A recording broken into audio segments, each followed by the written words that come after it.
Wakati yote hata miaka zingine zilizopita, si ushuru ilikuwa tu chini na watu walikuwa naendelea na tulikuwa tuna pesa kwa mfuko. Sasa akipandisha, unajua inaweza pandisha sana, watu wakose hata ya kutoa. Angalau weke ile normal, watu wanaweza toa wakifeel tu vizuri. So Wakenya hawana imani na serikali. Hatuna hope. There is no hope at all. So mimi naomba ya kuwa sisi kama Wakenya tuvumilie tu. Miaka zimesonga, tuko karibu na uchaguzi. So tutaamua.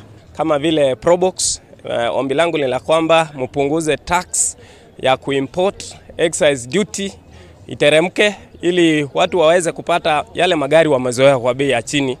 Kwa sababu nasikia kwamba hii tax itaenda juu kuanzia mwezi wa Julai, watu itakuwa vigumu sana hata kununua gari. Tuseme kama sisi wanabiashara, nguo ambazo tunauza zote zinakuwa imported kwa sababu local companies zinatoza ushuru ya kiwango cha juu sana.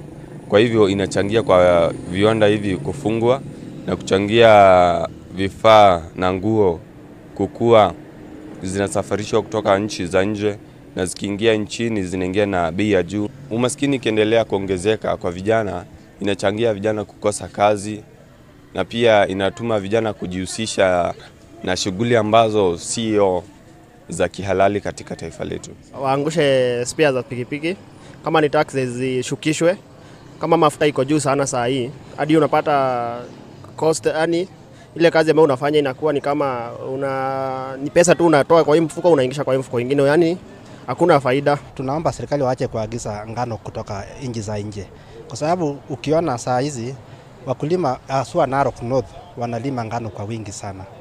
Na ukiona hii season tunaelekea, wakulima wamesusia kupanda ngano.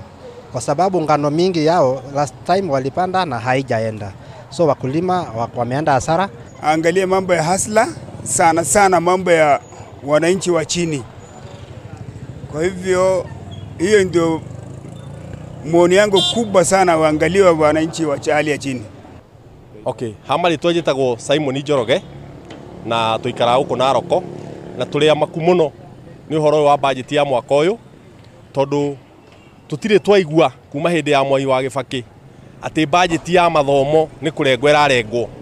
Rita ri niguo tumakite muno thutha wa kuigua budget ya mathomo ni kurengwo irarengwo handu ha kuongererwo na makahutia mbeca cia kigeranio ati riu muciari ni aricoka muhuko akariha kigeranio. Tulia makumuno na tutingienda kumeigua budget ino ya mwaka uyu.